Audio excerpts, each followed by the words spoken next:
Welcome to the Unfettered Speech Podcast. I'm Patrick Sullivan. And I'm Leonard Goodman. Well, Leonard, we have a special guest as usual, special, but someone's friend of the show, I guess you'd say. Um, Mike Farris is the head and who runs the Coffee and a Mike podcast, which is quite popular on YouTube and all the channels. We've appeared on Mike's show before, and so this is the episode where we have Mike back on our show to just continue the conversation, which was a blast last time. So, Mike, great to see you again, and thanks for coming on. Yeah, thank you to both of you. Thanks for having me back on. It was great or having me on. It was great to talk to you guys a couple of weeks ago, and can't wait to do that again as well. I mean, I think we need to do a regular series with you two on Coffee and a Mic. So Sure, thanks for that'd be having me on your regular. show, though. Yeah, we love that. So yeah, I mean, I've gotten to, you only have time for a certain number of podcasts in a day or week, whatever. And Coffee and a Mic is in my rotation now. You have great guests. I really enjoy the conversations you have, and I've said this to you before. The good interviewers, which we don't take credit for ourselves, but good interviews like back in the day, Johnny Carson. They know how to ask questions really well and not be the center of attention and just let their guests be, shine. And you're so good at that. So, now you're on the other side of the camera, so to speak, being the guest instead of the host. So I'm going to start it out to just learning from you and, start out with the kind of question you might ask, which is, so what do you think, Mike? Are we totally screwed right now or what? I don't want to come on your show and be all doom and gloom. like, That's the kind of uh, question you always ask. It's just like wide open question, and then your guest lets it rip.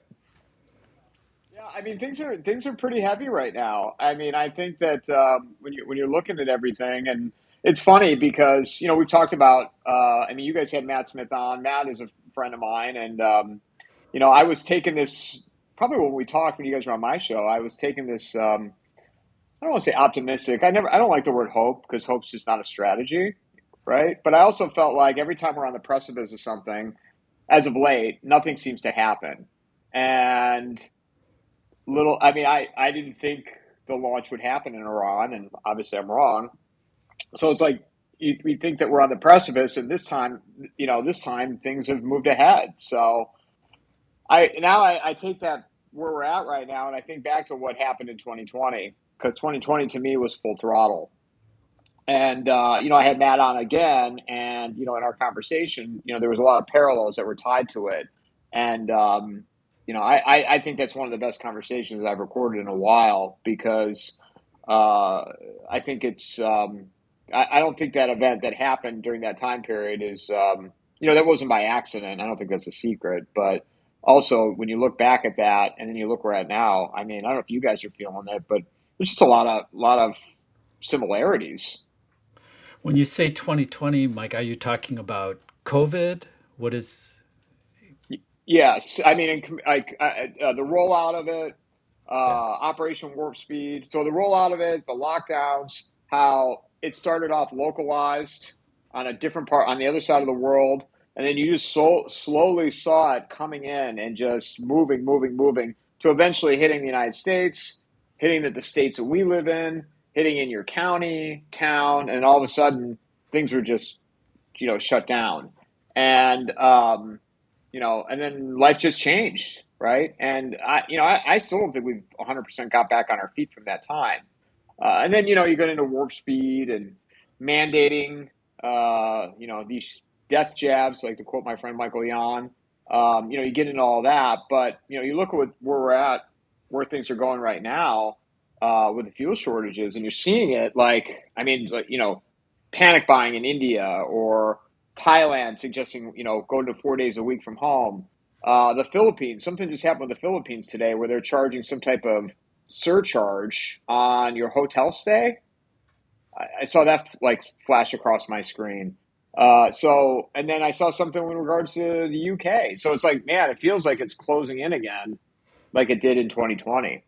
Yeah, I remember that I served on the school board in my town, and I remember in 2020 calling my friend who was the current president, and I told her, you know, your school might shut down pretty soon. She's like, nah, that's not going to happen. I'm like, yeah, well, what if it did? And it's like, Well, the thing is, if it did, there's nothing that anybody could have done, so it wouldn't have really mattered anyway. But it's just you could see it coming. You could see all this stuff coming a mile away, and it feels. You're right. It does feel like that now, where it's like, okay, I don't care what the market's doing today. You can't take 10% of the oil market away and have everything be fine. It's not fine, and it's not coming back. And there's no.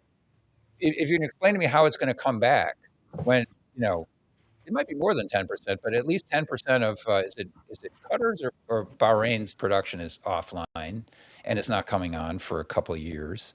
When those sorts of things happen, something's going to happen. It's not nothing that's going to happen, but yet it's sort of priced in today like nothing's. It's all fine, and that is has a very 2020 feel to it.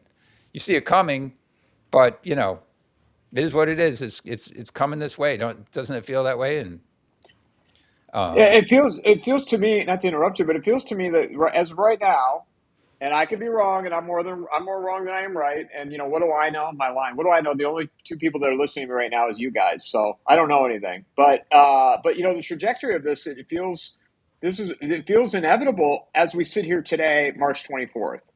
Now this can all change, but you're just seeing it like kind of close in, close in, close in, and also I don't think anything is coincidence anymore. And 2020 showed me that. Look at what's going on with the TSA. With the long lines, and you're watching these videos, and you're like, oh my God, who would want to fly right now? Who would want to deal with all this? I know I wouldn't. So are they make they people had said to me, they're like, oh, the people won't comply. I think they will. Yeah, you're not going to be able to sell it on a virus. Of course not. They wouldn't do that.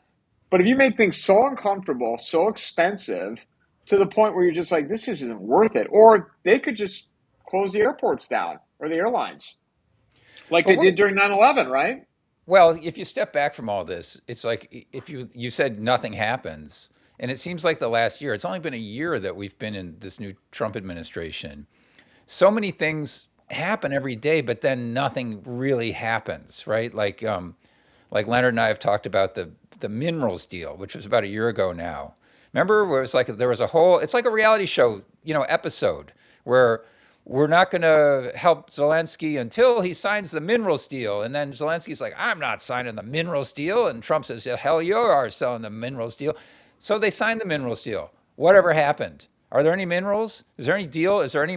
It just went away. It was just a plot point that kept people occupied for a week or two, and then it was gone, right? And there's a plot point like that every day, week in this administration. They know how to run a reality show. That's how they got famous, right? So that's what they're do. That's what they seem to be doing. And I wonder if this time they kind of forgot that there is a reality out there. You can't murder the spiritual leader and head of a country and have nothing happen, let alone killing schoolgirls, all the other things they did, surprise attack. Remember in Pearl Harbor, they called it the dastardly, FDR said this dastardly attack. You know, what did we do? Is any different? But, there's reality. You do that to somebody, reality blows back at you. Maybe they forgot that. I don't even Is know. Again, what is do I? there a reality, Pat? Because sometimes it feels like there's a reality, there's a corporate news reality, there's a Washington D.C. reality, there's our reality. I don't. Yeah.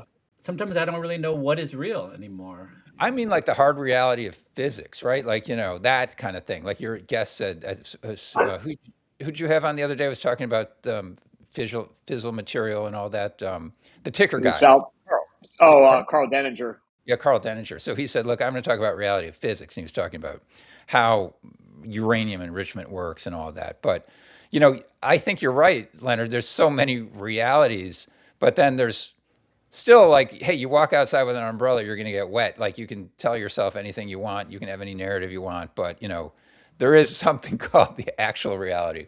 And I wonder if they've just got so tied up, in their narratives and kind of these, it's almost like a dream state, the things they do that never happen again, right? Like what about the Somali fraud in Minnesota? Remember that? That was The before story's gone. the That's riots old. in That's old. Minnesota. That's old. That's old now. That's old Yeah, news. Well, moved how about on. Charlie Kirk? How about Charlie Kirk? Yeah. what? So Leonard brought three dogs into the room, which is we thought it was a great idea. Everyone loves dogs, but It's kind of like Phoenix, Arizona. It was a great idea at the time when they started building here. Yeah, Jim Kunstler said that. Kunstler, who said that? Jim Kunstler said that to me. what? Oh, I there's a said, great I idea. said, yeah. Well, we're talking about Phoenix. I said, this city was never designed to host this many millions of people. He goes, Mike, it wasn't designed. It was a great idea at the time. Let's build some houses. Let's build some Right. more houses. Let's build some streets and a freeway and connect a freeway. And here we are. Yeah. There's no plan. Well, Yeah. it sounds a little like the Gulf states. I mean, were they really designed to sustain life? It's like they have to make with a ton of energy, they have to produce fresh water from seawater. And it seemed like it was working, but maybe not. Maybe it's all going to Right. come crumbling down. How about Dubai? They have what do they have? An indoor ski lounge Yeah, or ski resort right, in Yeah. Dubai? right. Yeah, and it's all run on energy. Another thing Carl Denninger was talking about was, you know how your gas is 10% ethanol? So you're using cheap energy to raise corn and then using more cheap energy to boil and distill the corn to turn it into this product that goes in your gas tank to burn in a car. It's like it doesn't make any sense No. economically. It's just a political thing, but it doesn't make any sense economically to do all those steps unless you have cheap energy to burn, you're willing to spend the extra money. But hey, when it's $7 gas, how many people are going to do that? I can't believe they blundered into this. Unless Uh, again, what do I know? I don't have any classified information. I'm not a statesman. I'm not a military person. It just seems to me, it seems like a horrifically bad move that they did here. so it depends on what you want to believe, right? Because there's so much noise out there right now. What does Dave Collum always says? You can't kill the signal, but you can turn up the noise. And this is me being naive, and I'm sure someone's going to write in the comments because I've said this a few times. I can't believe people would be this stupid to walk into this. Like it appears that Trump stepped on a rake.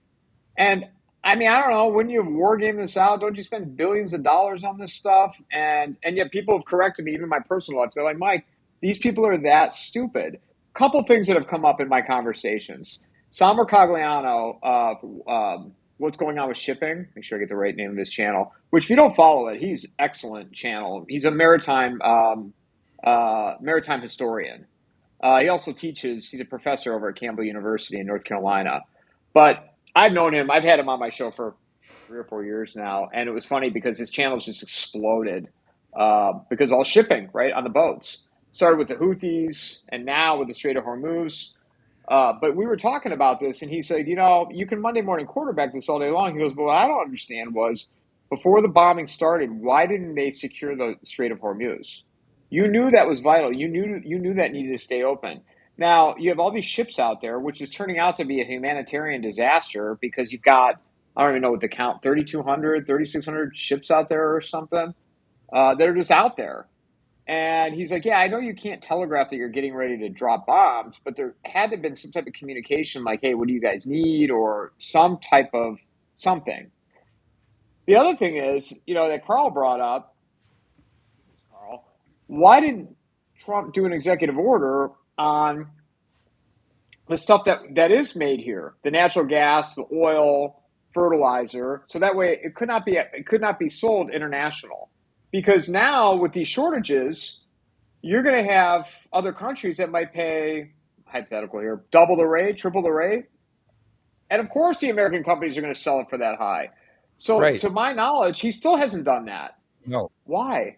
Why? So Why? So your point is, so Jimmy Dore says it this way. He says, "I know for things like this." He'll say, "I know they knew that." How do I know they knew that? Because I knew that, right? I'm not a military person. I'm not anything. I know what the Strait of Hormuz is. I know that that's the choke point. So if I know that, I'm just a regular citizen.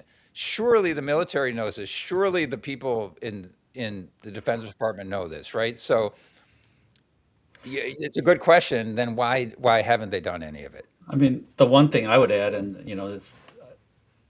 I come from I'm associated with a lot of war profiteers here in Chicago, and there's so it's so profitable, these wars, and there is so many think tanks that are coming up with reasons for us to go to war and reasons why it's all going to work out. And they don't even really have to be all that rational, because there's really no opposition. It's a really strong anti-war movement out there. And so these things just get going, and these myths snowball that it's all going to work out, and we're going to be greeted with flowers. And I've seen it. I'm old enough to have seen so many wars, and they're always based on lies. But I agree with you that this one seemed to be less thought out than any other one. Just like, but maybe that's the nature of Donald Trump. People have sort of learned in his second term how to play him. Um, do you feel that in your conversations, that there's just sort of it's become sort of a science to and how to get what you want from Donald Trump, by flattery, by bribery, by maybe threats, maybe blackmail? Is that something you've looked at in your conversations, Michael? Yeah, and you know what? I appreciate him because there's never been anything like Donald Trump before. And I will say, and I wouldn't change my stance on this. He is the most resilient guy I've ever seen in my life. Right? I mean, the guy just doesn't quit. No. And I mean, and you got to tip your hat off to that. I mean, this time in between, 20 to getting back into office, the lawfare. I mean, the guy he doesn't quit, and he like thrives on chaos, and he is the ultimate troll. I kind of respect him for some of that, but now that we're in this full-fledged war, and what regular people are going to experience from this, I don't think people understand. So, when you ask me, is there a way to? I don't think there is a way to deal with him, and I'll tell you. I mean, I didn't watch what he said today yet, but some of the stuff he said yesterday, you're just like, man, is he even with it right now? He's not even making any sense to me. Some of these things.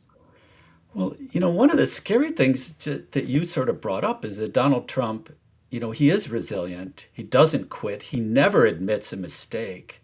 And that is really a dangerous personality to go in to blunder into a war where there's nuclear weapons floating about. Um, and how does this end? Because there has to be some concessions where you basically have to admit, both sides have to basically make some concessions, and I don't know how Trump does that, because he has to claim victory, and that leads to more and more escalation. What do you what is your do you have any sort of feeling about how this is going to come to some conclusion? As it's March 24th, I don't see how Iran would benefit from stopping this at this point. And you hear the arguments, the Trump 5D chess, and the superhero narrative that I don't see that, like the behind the scenes doing good things, and the United States will come out stronger from this. Um, Iran right now, their leverage is the Strait of Hormuz, so I don't see how them coming to any kind of conclusion right now would benefit them. So I don't. And then also you're seeing, I mean, I just saw reports that there's more troops being deployed, more United States troops on route to the Middle East today. And then I saw something about Israel calling up, was it the reserve group, 40,000, if I read correctly. That's the other thing with everything, right now, you don't know what's real and what's not real. Like I'm on X, and I don't know what a video of something burning, a building burning, that could be from 3 years ago, for all Right. I know. It It could could be be in anything. Arizona. It could be in Arizona. They could be setting a Right. building on fire, and I would have no idea.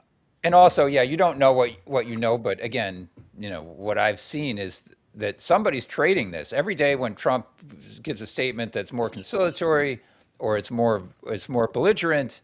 The stock market moves wildly now based on how they think this is going to turn out. And there are people you can spot the trades where they're trading it. And so somebody put in before Trump made his last conciliatory announcement that bounced the market up a lot, a huge bet on the market going up 5 minutes before Trump made the announcement. Well, who is that? It could be looked into. Nobody's looking into it, but there's a lot of weird stuff going on. Very strange. And again, getting back to what's real, like what's real and what's not, and also what are these people's reality? We talked a long time ago with Alexander Mercouris about in Europe, where the people there with the Ukraine conflict and other issues that they're dealing with, they just have slogans. They believe their slogans. They push their slogans. If the slogans don't work out in the real physical world, they just keep going anyway, right? And it's like they're not that concerned. If they get pushback, they censor their opposition. That's why Jacques Beau is in basically house arrest and is sanctioned. But they just keep going with all this BS, and there's nobody who's living in the reality based world. I wonder if anyone in the White House is. But does it also make you wonder too? Len, I didn't mean to cut you off. For you to say something? No, no, no. Oh. Please But go. it also makes you wonder too. And I come back to what Matt said. You guys have talked to him. I've talked to him. Is this part of the Great Reset? Right? Was COVID the first stage, and now this is the second stage? To because by all, I mean to crash the monetary system. Is that what's going on? I don't know the answer to that, but you look Yeah. at this and you're like, how could this they can't have accidentally walked into this and not knowing. Like, did they really think that they were going to decapitate this regime in 4 days and this was going to be over? Well, Netanyahu has been pushing for a war with Iran, which means the destruction of Iran, for what 30 years. So he's been thinking about this. I don't know that our brain trust has been wargaming this as you suggested, but there are people in the chain of events that have been planning this, and what those people want in the Netanyahu administration is just the destruction of Iran. I don't think they've thought much farther than that. They want hegemony, and they want a weak Iran. So I don't know. That's what frightens me because where does it end? You have basically a nihilist as our partner in this war that wants death and destruction, and for them to come out on top, and you know, so I don't know where this goes. I mean, like you said, Michael. I mean, Iran, their leverage is the Strait of Hormuz. Plus, they can take out all the desalinization plants in the Gulf. They can make life unlivable in those um, those Gulf states. So and and they control the escalation.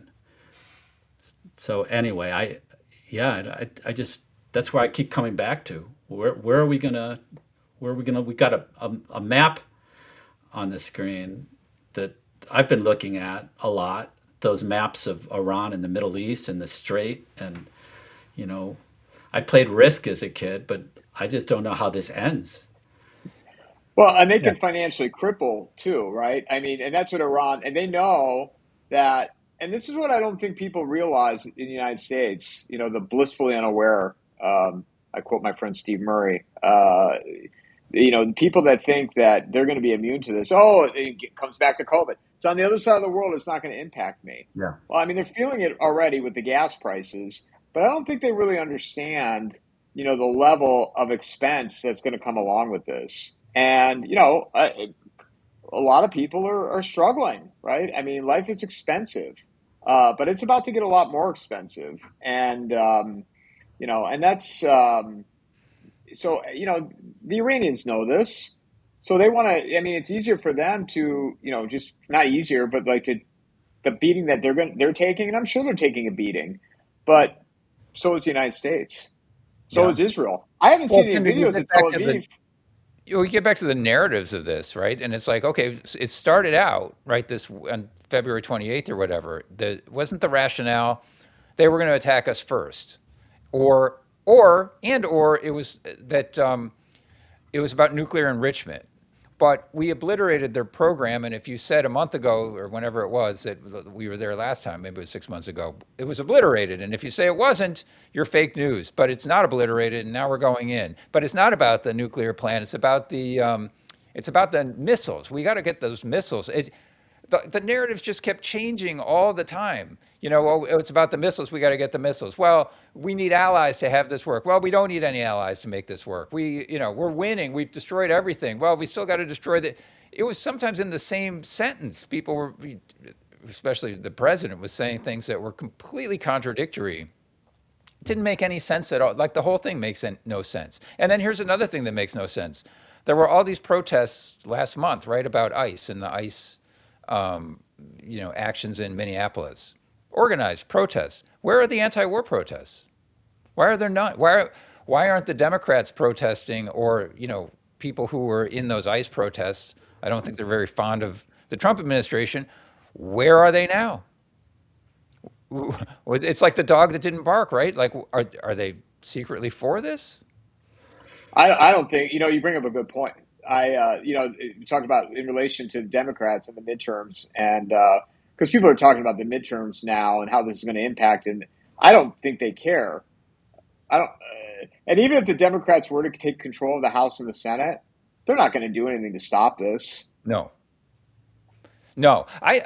We've talked about this maybe a little bit, and I know Leonard feels this way more or less. That I mean, the Democrats at this point, or the Republicans, they're just grifters. They're just fighting for who gets to steal. That's it. They don't have any policies for regular people. They're like, what are you going to get if you vote for the Democrats or the Republicans? What are they going to give you in exchange for your vote? Like, what are you even? What is the party even working for? Regardless, pick one. What's this party working for? Can you even say like why they should be in power other than they're not the other guy? That's about it, right? Well, and that's where we're at right now, right? Where it's like, oh, the lesser of the two evils. I'm just so tired of hearing. I'm tired of hearing that, though. Like, I'm Yes, just so tired of like we're living in a griftocracy, guys, and that's yes, not even a real word, but I should get that on a mug. We're living in a yeah. griftocracy It is a because it's griftocracy. so true.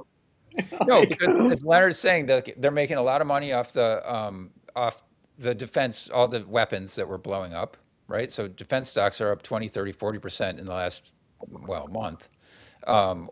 Oil stocks are up 20, 30, 40% in the last month.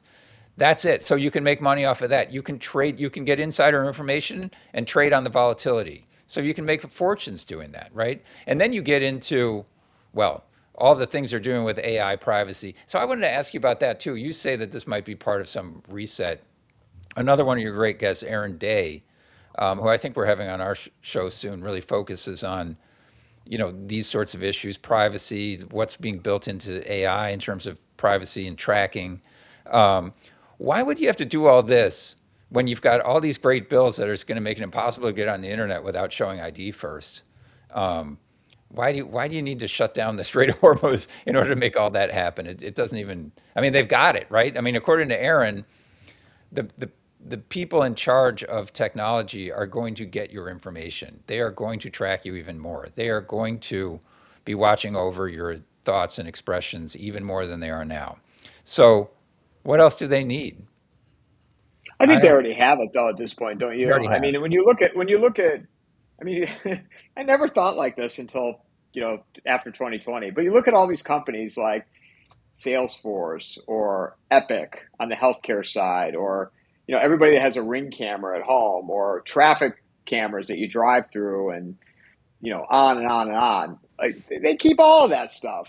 And Yeah. if they want to, and this is just my opinion, but if they want to go into, like, say, your Salesforce, like let's say one of you guys are clients for a company that's trying to sell you services, and they put your information in Salesforce.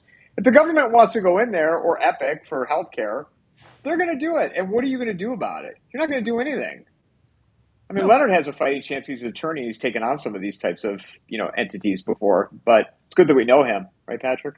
Yeah, that's right. You never know when you He's, might Yeah, need it. he's my our skills superhero. my Leonard's our skills are pretty superhero. limited. I can defend you if you get charged with a crime, but other than that, I really my skills are not all that useful. So Yeah, I thought But during COVID, getting back to what you said about COVID, you started out this by saying it feels like COVID.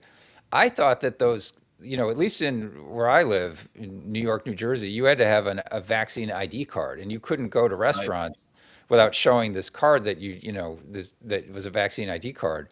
And it wasn't that sophisticated, it was just a piece of paper.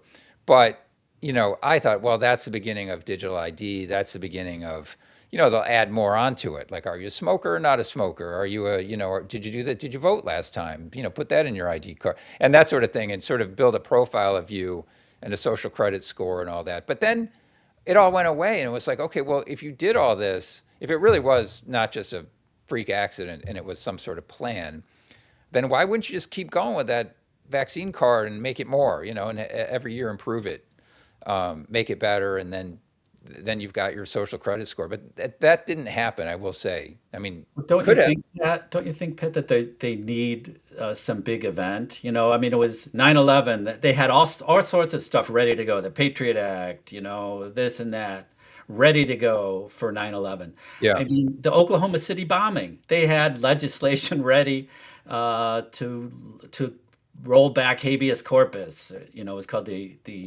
anti whatever the effective death penalty act.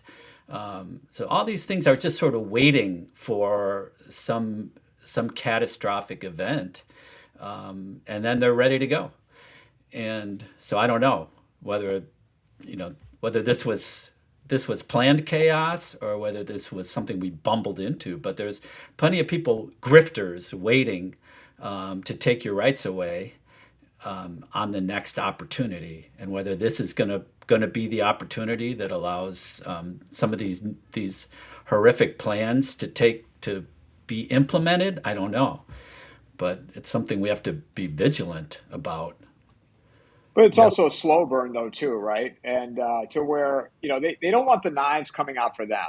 So they can't be, they can push, push, push, and then they have to relax a little bit. But they keep moving, slowly taking away your civil liberties. And that's what 2020 showed me as well, because I mean, I was blissfully unaware too prior to that. I trusted government agencies. I never would have thought everything that occurred. I never would have expected that. I mean, they wouldn't even if you had a differing opinion, you were an outcast during that time.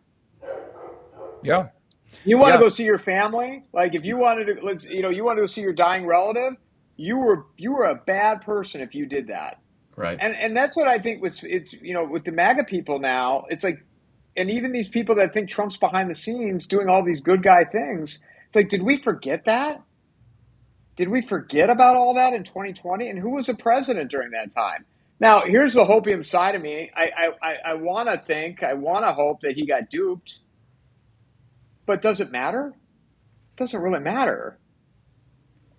Yeah, no, it doesn't matter. Either way, I mean, these things are happening, and yeah, it was in 2020. I remember that they sort of structured things where, as you say, if you wanted to visit someone, you were considered a bad person. Now it's with look at Joe Kent, and I'm not sure he's fully legit, but Joe Kent, resigned from the government, and he said he thought that Israel had too much influence on foreign policy, and suddenly he's an anti-Semite, right? It's like just based on that people start calling him anti-Semite, and it's like, well, there's no evidence that he's anti-Semitic. He's making a point about what he saw when he was in government. But again, it's that same idea. Now it's the other side who's using it, right? It's the MAGA people who say like, oh, Joe Kent's he's not real MAGA. He's an anti, and it's like it's the same shaming, just with on a different side. I guess Yeah, that's what I didn't. right. I didn't watch his Tucker interview yet. I plan on it, but I was talking to a friend of mine, and he was sharing with me. Did you guys watch it? I I did. saw Yeah. clips. Yeah. Yeah. So let me share this with you, Leonard, and you tell me if this is accurate. You know that he felt again. I didn't watch it, but my friend was saying how he felt that Joe Kent was naive with where some of this was going, and also now because of him speaking out and going public, it's going to be a lonely road for him. Where people that used to he could reach out to, you wonder with all this because if you go against the narrative, as we all know from 2020, you get black booked. Yeah. So it'll be interesting to see 3 months from now where he's at, 3 to 6 months from now. Well, Um, yeah, I agree with you. I think the thing that Joe Kent did you say against the narrative, but the sort of the the green line that he crossed was talking about Israel and how this was their war and it was pushed on Trump.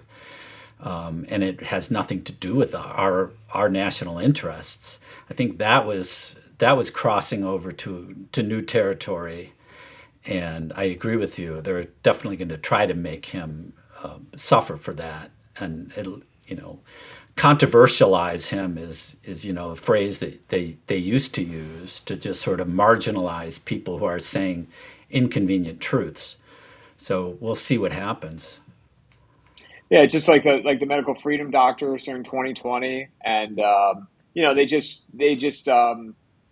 suppress you or throttle you, so you're not getting a lot of traction. I mean, after this initial media circuit that he's doing, and I'll be interested to see 3 to 6 months from now, where he's at and what he's up to. But oh, go ahead.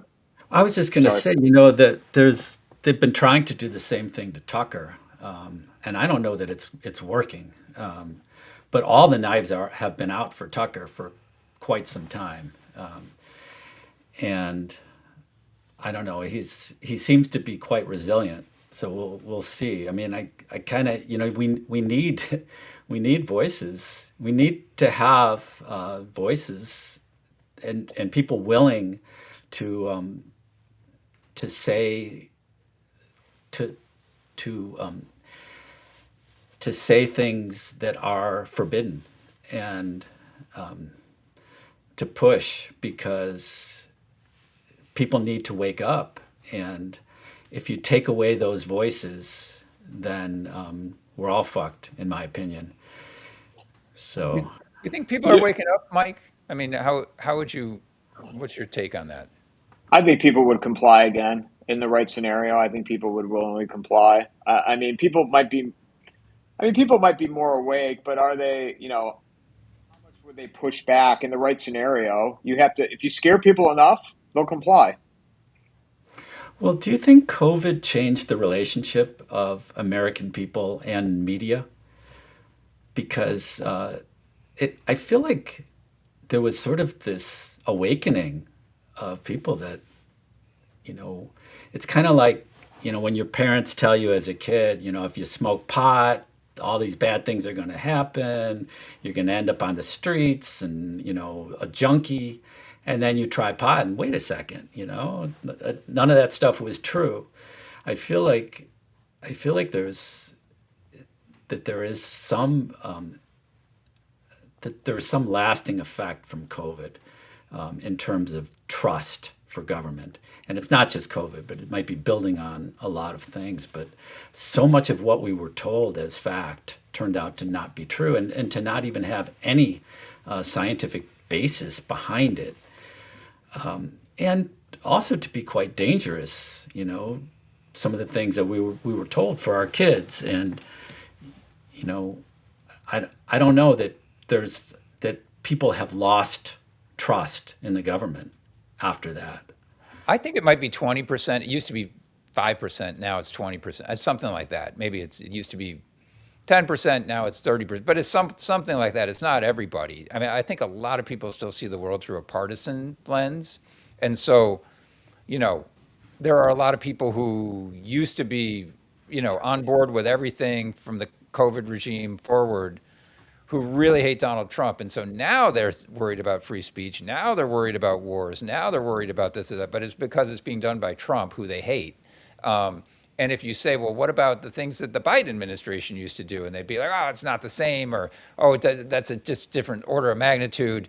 And on the other side, the same. It's like when Biden was doing it, they were up in arms about it. But when Trump's throwing people off of campus, they're not that concerned about that. I'm talking about free speech now as one lens. But there's still a lot of partisanship. That's a very effective tool, I think, to keep people divided when the parties really, as I say, they don't stand for anything. They don't really promise change on either side. So it's just a way to divide you and keep you mad at your enemies.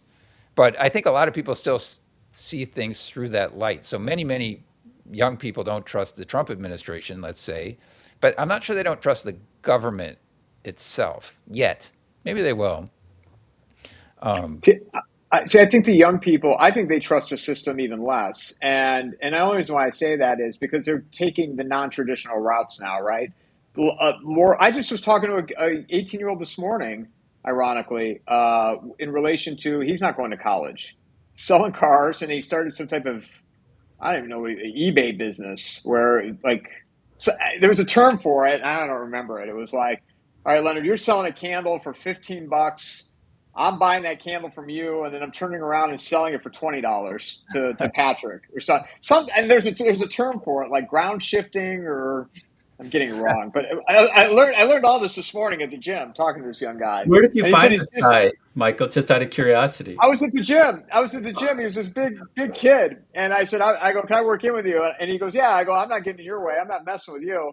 And I just started chatting with him a little bit. And he said that, I'm like, do you go to college? And he said, no, I decided not to. I didn't know what I want to do, blah, blah. I'm like, oh, what do you do? He goes, well, I'm selling cars. And I got this, it's not ground shifting. It's not e-shifting, but it was some type of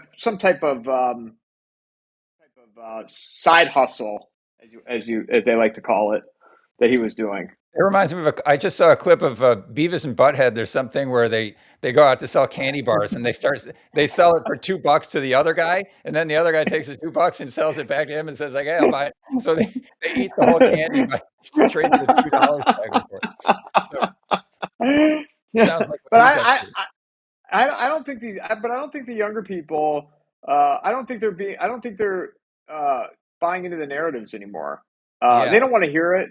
That's why I think there's such a big disconnect between the boomers and the young people because they don't. First of all, they don't want to hear what it was like during their day. yeah, I've caught myself. I'm going to be 48, and I've caught myself when I'm talking to a 20-year-old. Like, remember, they don't want to hear about what life was like when you were 20. yeah, right. It's crazy, right? Yeah, And like, but these older people think this is what you're supposed to do. You're supposed to go to college. You're supposed to. So what if you don't like your job? I didn't like my job. You're supposed to do that. That these are the things that that you should be doing, and they're not. They're just not doing it. yeah. Well, why would you? You can't buy a house, right? A house is out of reach for you at that age. And your college is going to cost. We talked about this last time, but your college is going to cost multiples of what it costs, let's say, us. And so you're really making a commitment. You can't get out of it. There's no way to bankrupt, to get a clean slate out of this stuff. So you're taking on massive debt to, as you say, as Matt says too, working a crappy job that you're stuck in forever. Why would you know? So yeah, people go, why would I want to, go down that road? It doesn't make any sense at all for me. So why would I believe the narratives? Why would I believe the stories you're telling me? When, again, it gets back to that party thing. So, okay, if you're frustrated with that and say, gee, I would really like to have a situation where I can get married, buy a house, and do the things that my parents' generation did. Well, who's your guy? Who's your advocate? Who's the one saying like, yeah, you know what? If you vote for me, I'm going to figure out a way to get to make housing more affordable. I'm going to figure out a way to make it easier to have kids or to pay for them or any of that. Because hey, we're spending $1 trillion on the military. Maybe we could spend a little bit on you guys. No, there's no one like that, right? All they're interested in, as you said, griftocracy. I just want to get in there so I can steal, like make myself wealthy. I don't give a shit about like my constituents, right? That's the last thing on my mind. All I hope is that they'll show up and vote for me the next election because I'll say I'm better than the other guy or I'm gerrymandered into it so that you can never get me out. Either way, but it's never about those kids. So why wouldn't they be cynical about everything? I hope they are. They should be. Well, and you're paying into the system, right? You're the debt system, the debt slavery system, and they get you hooked at right out of high school. You're in college. You're stuck where you're paying. You're in debt. You got student loans. 30,000 a year for a regular school in Ohio. I think one of my friends pays for his kid. Yeah. And then you get out of school, you get a job, you got to get a car payment. I mean, buy a new Rav4 today, it's like 40 grand, which is absolutely insane to me. Like a Right. Rav4 is 40 grand. Yeah. A Rav4 for God's sake. Like, I mean, I bought a '98 Chevy Blazer my senior year in college, and it was coming in on a 3-year lease, and that was 17 grand. It had 35,000 miles on it. Yeah. I wish I would have had that car. I wish I should have held on to it Yeah, right. I wish I in had all my today's old world. cars. Yeah. But you're right, and But nothing works anymore. Nothing makes any sense, for young people. So why would you believe the narrative? Like you really think, and we didn't even talk about the ones who might be serving in the military, but you're going to go over and fight, go where? In the Strait of Hormuz? Do you trust these people? If you were a parent of a kid who was in the military, would you trust these people with the life of your child, let alone if you're a 18, 19-year-old person? You trust these people that they're going to get you out of harm's way, and that what you're doing, if you do get injured, is for a good cause? What was the last good cause we're involved in? It doesn't even make, it's not even, what even is the life? They used to say, even in the Iraq war, well, we're fighting for freedom for the Iraqis. Okay, well, what does freedom look like? Let's just say that, we're back in 2000. What percentage of girls under, say, 30 are on OnlyFans? Their main source of income is OnlyFans. It's more than 3%. It might be 5%. It's not nothing. You're in debt slavery. You can't get a job. You can't buy a house. If you say certain things, you'll be thrown out of college or whatever. You'll be kicked off of the internet. What's the freedom? This is what we want for the Iraqis or the Iranians. There was a guy who, I think he was the head of the ADL after they bombed that girls' school in Iran, and they were saying how terrible it was, and this guy was saying, "Hey, well, at least they're not going to live their lives in burqas." And it's Right. like, okay, okay, so that is so. I mean, obviously, Right. it's like beyond insensitive, but even if you take away the horrible nature of it. So what would you like for those girls? You like them to be on OnlyFans? You like them to be in debt slavery? Like them to have $100,000 of income and credit card bills out the up to their nose? And what is that freedom that you'd supposedly be imparting to these benighted Iranians who have their own way of looking at the Right. world? I had a similar conversation, Pat, with a woman, who said the same thing. Well, aren't they really suffering in Iran? These women, don't they have to wait, cover up? And I said, well, what was like one of our first targets when we went in there? We blew up a girls' school Yeah. and killed 160 girls. Do you really think that we're there to improve the lives of these women? You know, and Well, right, right. Yeah, well, uh, and we're strangling Cuba at the same time. yeah, So I think I heard this little factoid on your show, Mike, from one of your guests, that he said he was in Cuba many years ago, and there was a girl walking on the side of the road, and he just observed that somebody picked her up, and drove her home, and let her and dropped her off. Like there's not a lot of danger, sort of physical danger that you feel as a young woman in Cuba because hey, maybe it's maybe there's a good reason because it's a police state. But I'm just saying, people are safe. They feel safe, and that's a benefit. Okay, there's a ledger here. Maybe they don't have all the political freedom, but maybe they have physical safety that you don't have here. There are trade-offs. But we're going to strangle that country. They shut off the electricity there a few days ago. Everyone on a respirator died. So is that the freedom? Is that the freedom we're giving them? Like, what is it even for? And so you're going to send your child or you as an 18, 19-year-old, person who's signed up for the military because college is so expensive, you want it paid back. You're going to trust these people to put you there to do what exactly? To kill everybody on a respirator? That's the freedom that we're all fighting? It doesn't even begin to make sense why someone would want any of that. there's no appetite for this war right now. I mean, in my view, like no people. I mean, Trump campaigned on no more wars. That was his biggest campaign, one of his biggest campaign promises. No Yeah, more wars. right. And that's I've been getting exactly what he hammered said. for. It's not like he said it any different than that, Mike. It's exactly what he said.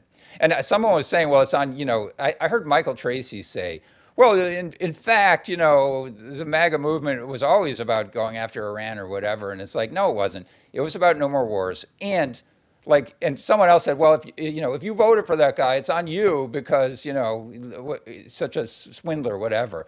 Well, you know, I think I was telling Leonard this, like if someone says, "Hey, I'll pick you up at the train station at 5 and give you a ride home," and you go to the train and you come off the train, there's nobody there, and they say, "Well, that's on you. This guy's a lot."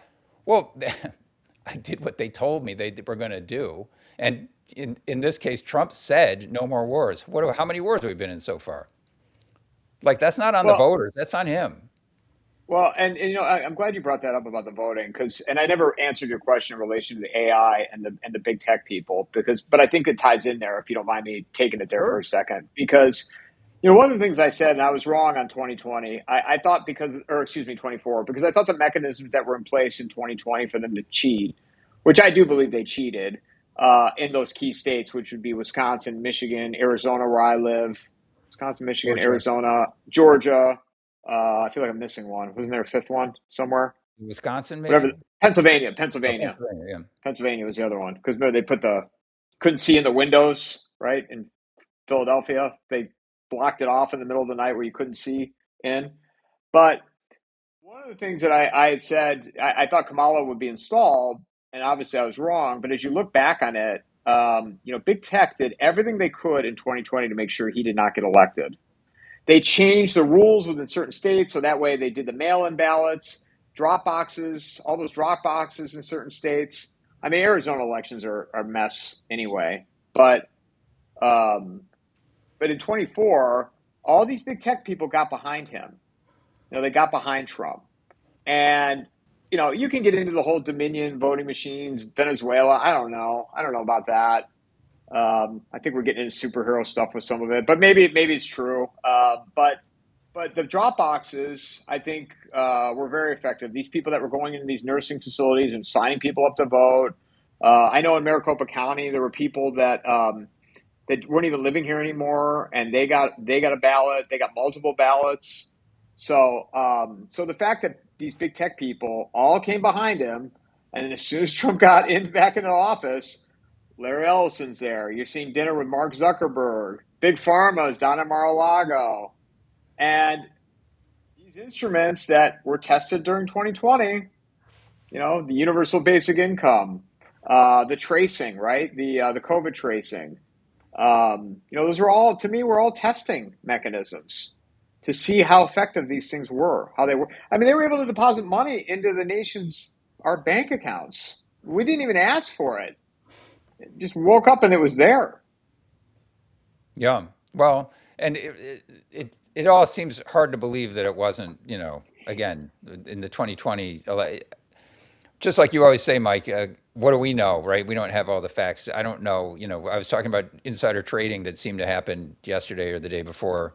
Do I know it happened? No, I read it somewhere. I don't know what happened. Did a trade like that actually take place? Possible it didn't, right? So what do we know about what happened in Pennsylvania? But it just stands to reason that when you have this unaudited stream of ballots, of course it's going to be abused. Why wouldn't it be abused? I mean, Lyndon Johnson, and I think it was in 1948 or 52 when he ran first time for senator. They waited and saw in the counties in the border of Texas. They waited to see how many votes they needed, and then they got the votes. And guess what? They voted in alphabetical order in those counties. Like they just came in and they wrote their names down, and it was all voting in alphabetical order. And he used to joke about it that he won by, I forgot how many votes. It was less than 100 maybe in the state of Texas, but they figured out how many they needed. And at the end, they're like, oh, we found the ballots. And guess what? These guys all voted in alphabetical order. That's in Robert Caro's book. So they used to cheat back then. Mayor Daley used to cheat in Chicago. Everyone cheated. That. And so do you think it didn't happen in 2020? You think it doesn't happen now? Of course it does. Some places it must. Because we don't, especially on ballots you don't have custody on, you're saying it's impossible? Tell me how that's impossible. I'm not saying it happened. I'm saying it's possible it happened. Yeah, I look at 24 now, and that's where I walk away from that where big tech wanted him back in. It was Yes. beneficial for them to take over MAGA for whatever reason. I don't think the people willed it. I mean, the people got what they wanted only because it benefited big tech. And now as we see this thing moving along, which coming back full circle, I don't see how this war stop. I mean, eventually it's going to stop, but I don't see it stopping. It's not stopping today. It's not stopping tomorrow. I hope it does, uh, but these tech people. I mean, OpenAI didn't they just they got a contract with Department of Defense? What has Elon's role been since Trump came back in? I mean, at one point he wasn't leaving his side; he was everywhere.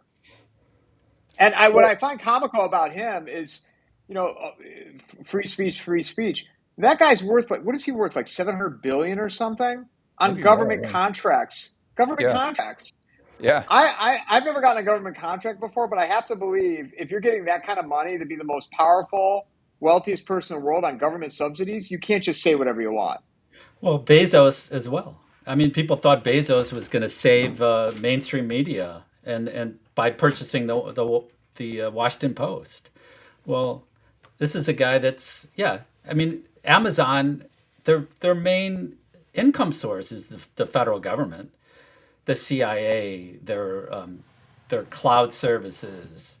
So, this is not our savior of yeah. None media. of them are. Well, now, But now, also, now, Leonard, it's Larry Ellison now. Now, Larry yeah, Ellison is going to be the superhero because yeah, his son is running Paramount, and they just yeah, bought Warner Brothers, or they and just acquired Warner and Brothers. TikTok. This comes back to sort Oh, of that's my right. feeling that people are starting to wake up to this game that's being Yeah, played on us. I mean, right. Pat, you mentioned all these suspicious trades that come in.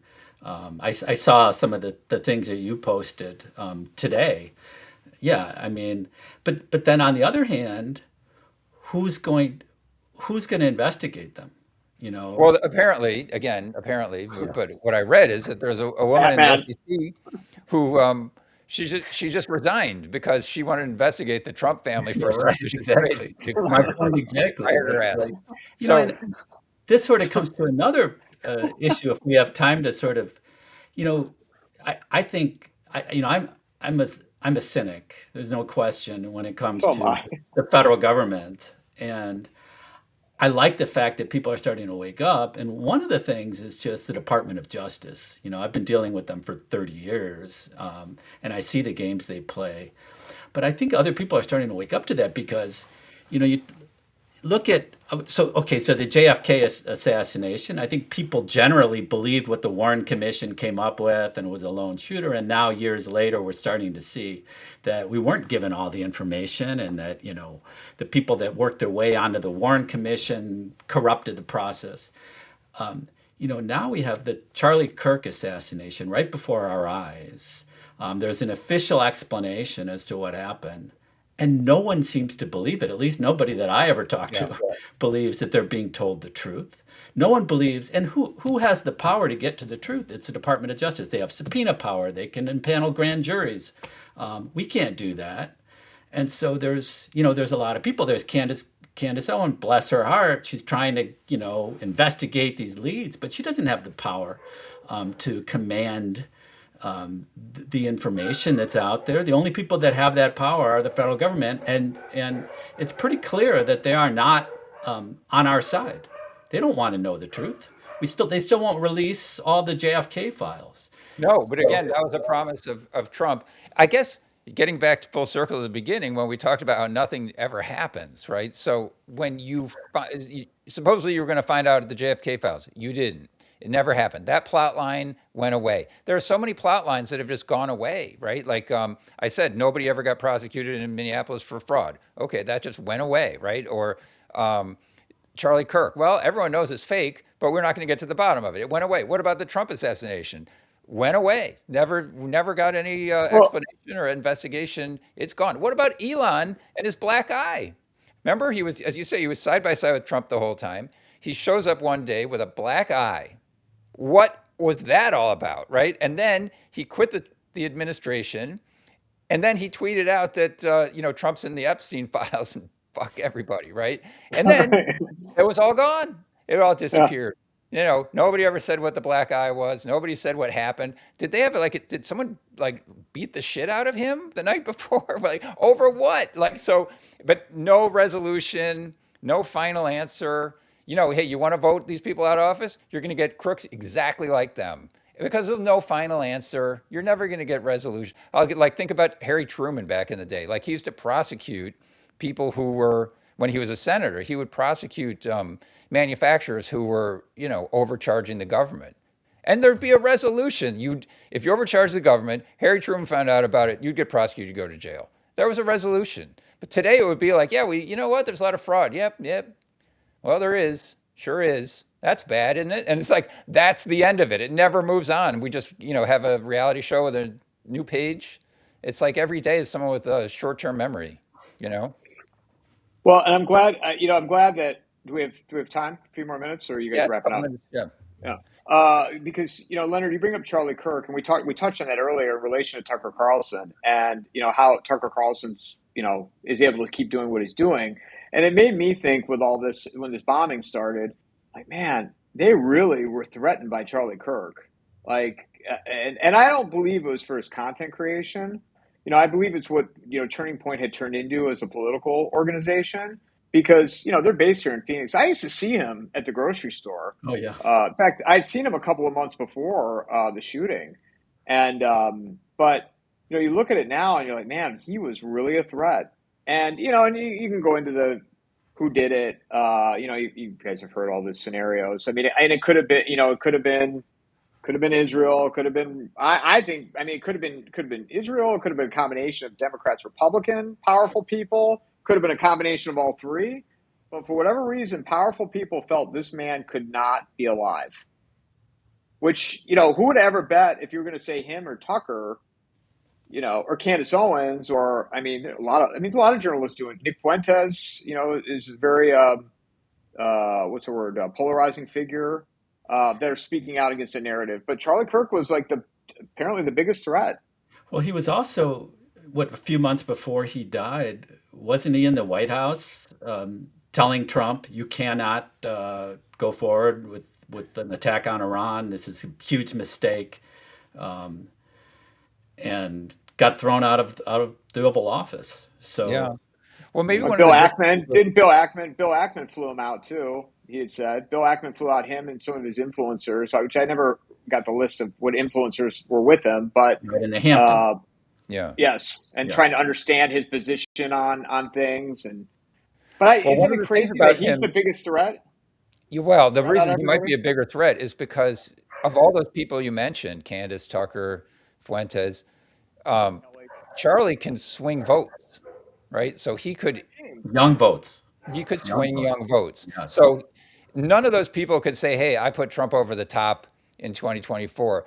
Charlie Kirk could say that. Say what you will about him, but he could say that. I delivered the young votes that got you over the top. And so if he threatened to take those votes away, well, maybe someone's not going to appreciate that. Just, And they've been just completely neutralized. Turning Point's been completely neutralized. I yeah, said that right not out of even. the right when he passed away.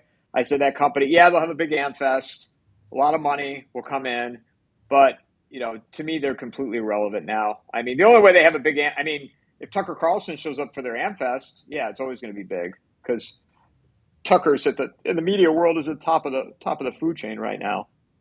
Now it's just good for weird clips of his wife and like just doing weird stuff where you go like, what?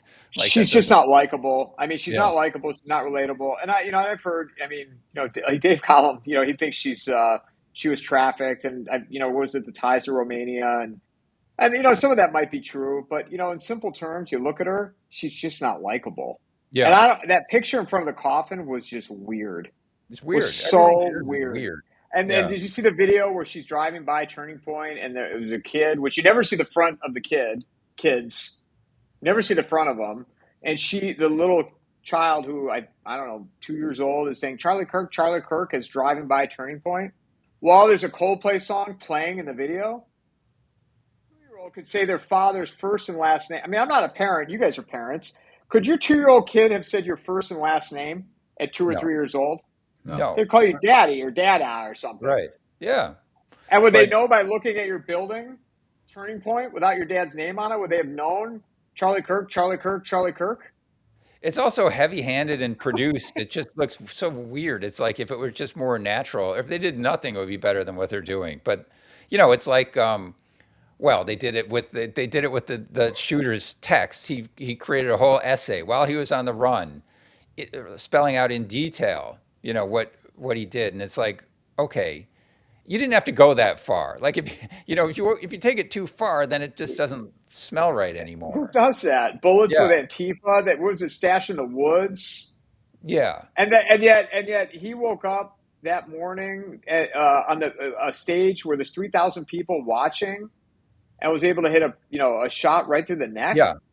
Oh, all of it doesn't make sense, but it's like when you take it with the details too far. I read in that ambulance in there was an ambulance yesterday in London that caught on fire, and they said it was an anti-Semitic attack. And on apparently in the burned wreckage of the ambulance was an unburned copy of Mein Kampf, Oh God. and it's just like, okay, that's just a little bit too much, right? Like Look, if in the old days, the cops would have a bag of drugs or a gun that they yeah, could yeah, plant on somebody if they needed to make an arrest. Now it's Mein Kampf. yeah, You know, you throw them oh, out. we found this. We found this book. He's an Yeah. anti-Semite. Yeah, yeah. Well, Mike, it's great to have you. It's always great to have you on. It's always great conversations, and we appreciate everything you're doing. We know where to find you, but why don't you tell everyone where to find you? Oh, thanks for that. Yeah, I'm on Twitter, on X, Coffee and a Mic. I'm on YouTube, Rumble, and then audio, Apple, Spotify. And then if people are interested in supporting my work, to become a paid subscriber on Substack, Coffee and a Mic. All of my shows go up early, ad free, both on audio and video on Substack. So if you like my work and have the financial means, please consider becoming a paid subscriber.